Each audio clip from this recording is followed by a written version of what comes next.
Баткен облусунда анын ичинде Кадамжай району Халимион айыл аймагында илдетти жуктуруу алган жарандардын саны өсүүдө. Мындан улам аталган аймакта орун алган Баяман Баатыр базарында бир катар чектөөлөр орун алды. Анткени оорунун очогу болуп базар коомдук тамактануучу жайлар табылган. Эртең менен ушу элди саат 9-да киргизебиз базарга. Кечкисин саат 6-да уже жабабыз. Каласа жаптырабыз. Эртерээк жаап, канча базардын ичинде азыраак жүрсө, өздөрүнүн элге эле жакшы болот. Бирок ушул жанагысына копулма толуп эле атат. Эл деле айтканды кылып уже түшүнө турган маал келип калыптыр. Ооругандар көбөйүп атат.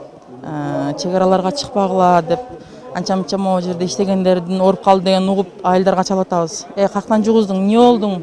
Базарга келбегин сен. Өзүң ойлобосаң да элди ойло десек, ооба Өзбекстанга жугузуп келгендерибиз дагы бар. Базардагы санитардык талаптардын аткарылуусу боюнча бүгүн 1-октябрда атайын рейд жүргүзүлдү. Анда соода борборунда орун алган ашканаларда санитардык абал начар экенин көрүүгө болот. Анткени ашканаларда кол жуучу каражаттар жана дезинфекцияланган килемче жок экени маалым болду. Ковриги жок болуп чыкты. Ал эч кандай дезинфекцияланган эмес.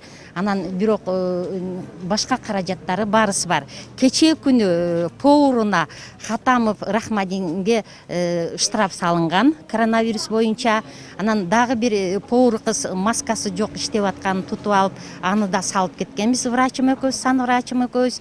Ал эми базар жетекчилиги тарабынан базардагы коопсуздук колго алынган. Соода борборунун кире беришинде дезинфекциялоочу туннель орнотулуп, жарандар тепловизордон текшерилип киргизилүүдө. Базардын соодагерлерине беткап жана колкап кийип иштөө талабы коюлуп, тамактануучу жайлар санитардык талаптарды сактоо менен иш алып барууда. Белгилей кетсек, өткөн жумада базарда рейд жүрүп, 9 тамактануучу жай жабылып, бир канча соодагерлерге айыппул салынган. Базар жетекчилигинин айтымында эпидкырдаалга байланыштуу базарга чыккан соодагерлердин жана келген жарандардын саны 2 эсеге азайган. Баяман Баатыр базарында учурда 500дөн ашуун соодагер эмгектенип, 1000ден ашуун адам келип турат.